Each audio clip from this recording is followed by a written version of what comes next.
In the latest leaked messages from inside the government, we discover that Matt Hancock was advised to make a U turn on some of the lockdown policies, but he refused to just because he didn't want to be seen as the guy who made a mistake.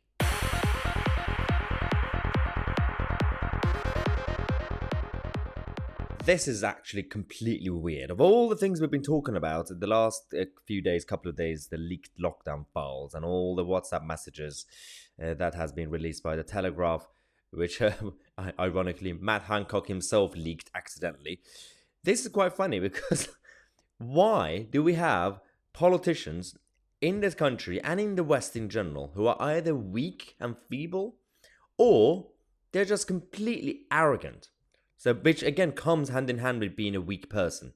It is completely sad to see what's going on. For example, when you look at this face. Yes, the former health secretary Matt Hancock, the man responsible for a lot of the public health policies of 2020 and 2021. When we started the lockdown, and even post first lockdown, you had these policies of 14 days and isolation periods and testing and everything else. There were some countries who woke up quite late and they made some changes. They made amendments to those policies. They said, well, now that we know more about the science behind the virus, 14 days is a bit drastic, so let's make some changes. But in this country, Matt Hancock had a different thinking.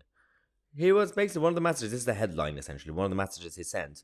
He was checking with his advisors. So, has the 14-day isolation been too long all this time? And they told him yes. But his response was, well, it's too late now. People now know me as the 14-day isolation guy. I can't really change a policy now. It will be embarrassing. Really? Is this how we're governing the country these days? So let's look at the messages. So on the 17th of November 2020, so after the first lockdown, this is now the second lockdown period days. Hancock said to Chris Whitty, the chief medical officer, where are we on the test to release or repeat test to release? So essentially when you're isolating and you want to get tested negative to get out of your house. The chief medical officer said, CMOs and SAGE are in favor of a pilot with a presumption in favor of testing for 5 days. Okay, alternative 10 days isolation. But needs to... it needs a pilot to test this out first and check out if it works, blah, blah, blah. Matt Hancock then said, so test every day for just 5 days? That sounds like a massive loosening. Can we actually say that to the public? Chris Whitty then said, well, the modeling suggests that it's pretty well as good. And we think that adherence is likely to be good. The modelers were in favor of 3 days. So the actual government scientists were saying completely something else. But they weren't really listening because Chris Whitty himself said, well, when it comes to 3 days, we were not really in favor. But 5 days or 10 days, maybe. That makes sense. But still, we had a situation where Matt Hancock, as the guy who had to make the final decision, well, he had a different thinking. He said, I'm amazed. This sounds very risky and we can't go backwards. Wouldn't test every day for 10 days be a safer starting point? Chris Whitty said, well, we could push out to 7, but the benefits really flatten off after 5 days. We would expect symptomatic people to get their PCR test as normal. Then Hancock said, well, amazing. So has the 14-day isolation been too long all this time? Whitty said, well, 14 days is marginally safer than 10, but almost certainly at the expense of reduced adherence. So it probably balances out. And then Hancock said, well, fair enough. So I think moving to 7-day daily testing for contacts would be huge for adherence. But going below that would seriously worry people and imply that we've been getting it wrong so far. Interesting. So you were mostly worried about your own embarrassment and how you're seen in public.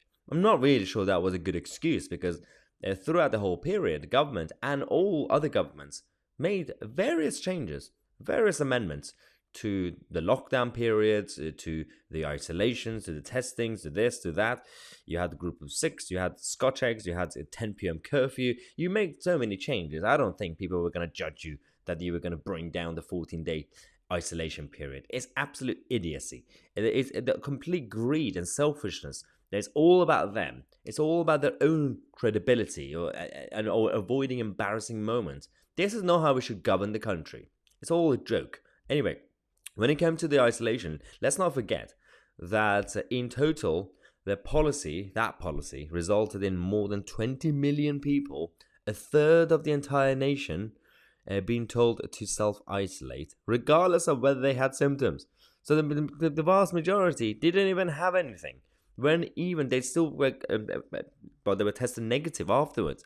They didn't even have the virus. And this is after the lockdown. So it wasn't really just the actual full blanket policy lockdown where everyone had to stay at home. This was the time when the country was free, technically, but they were sending people home if test and trace flagged them up. If they went to a pub and someone flagged it and you just happened to be there, that doesn't mean you have been in contact or you are infected. The whole thing was completely shambolic, but we're going to be continuing to talk about this and other issues. And we're going to come back in half an hour. We're going to talk to you guys about the European Union and their struggle with net zero, because some countries are rebelling against it. Don't forget, this Saturday, 11th of March at 1 p.m, we are going to be in Manchester, city centre in Manchester. The link is in the description if you want to come and see us. I'm going to be there with Nick Buckley, who was a former Reform candidate and also a great freedom fighter and charity worker.